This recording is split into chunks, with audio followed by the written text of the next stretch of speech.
Halo, kembali lagi bersama saya, Dina Marina, dari Offering B23.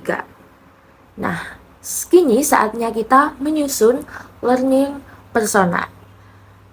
Ada 10 persona utama yang mewakili siswa. Yang pertama, Andi, the Gamers. Langsung saja kita jabarkan. Andi the Gamers, kategorinya profil kategori profil fiktif. Detail profil Andi.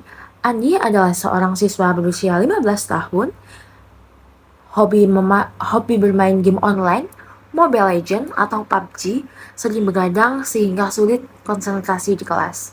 Kebutuhan untuk produk digital, produk harus menyediakan modul manajemen waktu berbasis gamifikasi, fitur reminder belajar, serta pelacak screen time.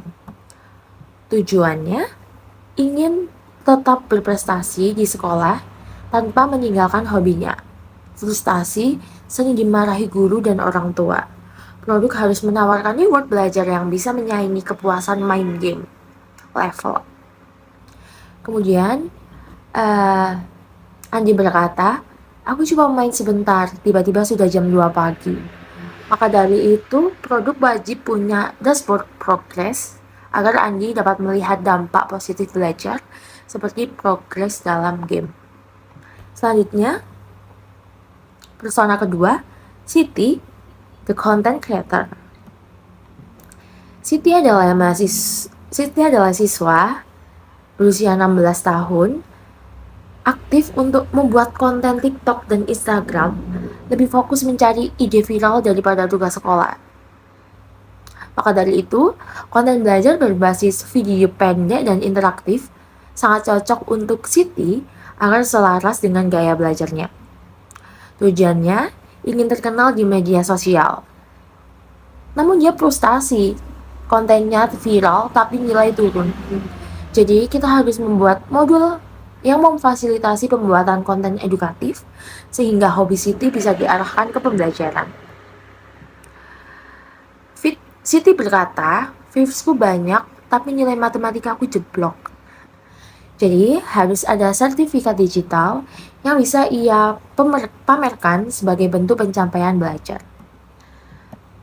Persona ketiga yaitu Bima, the skeptic. Bima adalah siswa yang berusia 17 tahun, suka baca berita online dan suka debat, sering termakan hoax.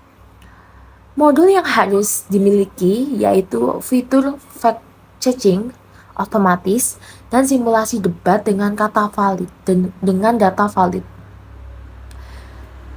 Tujuan Bima yaitu untuk jadi pintar diskusi dengan data valid.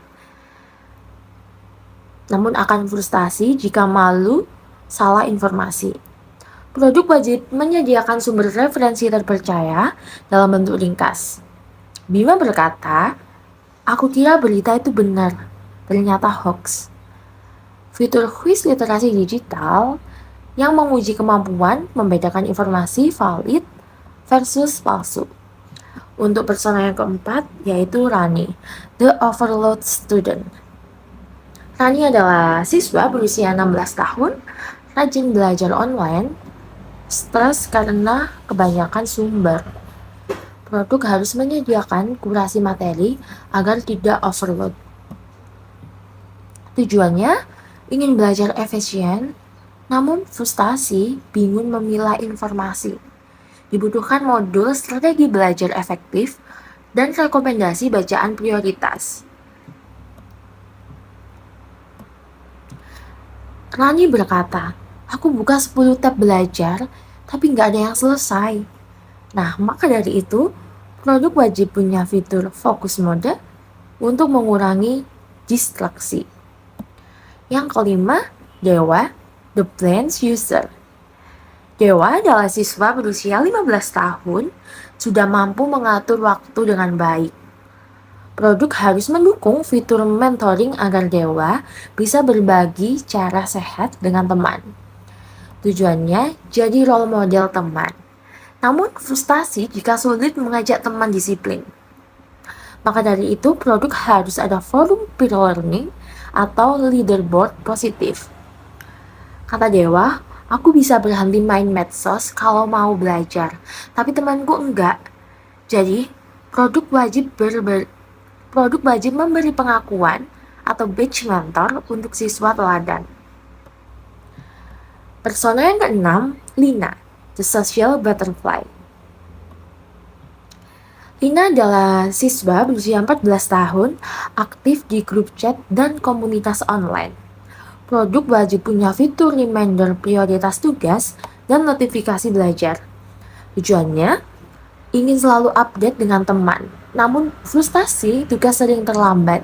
Jadi, produk harus menanamkan komunikasi sehat dan manajemen waktu. Kata Lina, aku nggak enak kalau nggak balas chat grup. Maka dari itu, produk wajib ada focus time, misalnya mode belajar 25 menit. Persona yang ketujuh, Rico, the silent schooler. Rico adalah siswa berusia 16 tahun, jarang posting, tapi kecanduan scroll berjam-jam. Produk harus bisa merekam screen time dan menampilkan refleksi harian.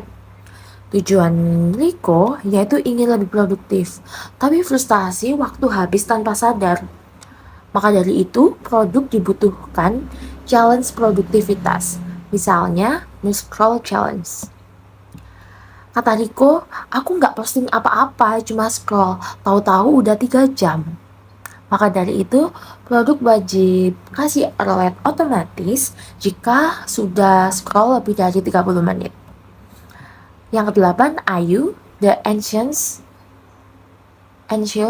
learner. Ayu adalah mahasiswa 15 tahun. Ayu adalah siswa 15 tahun, sering cemas kalau tidak online, atau yaitu FOMO. Maka dari itu, produk digital modul harus ada latihan mindfulness dan digital detox ringan. Tujuan dari Ayu bisa belajar dengan tenang. Frustasi tidak bisa fokus karena notifikasi. Dibutuhkan fitur blokir notifikasi saat mode belajar aktif.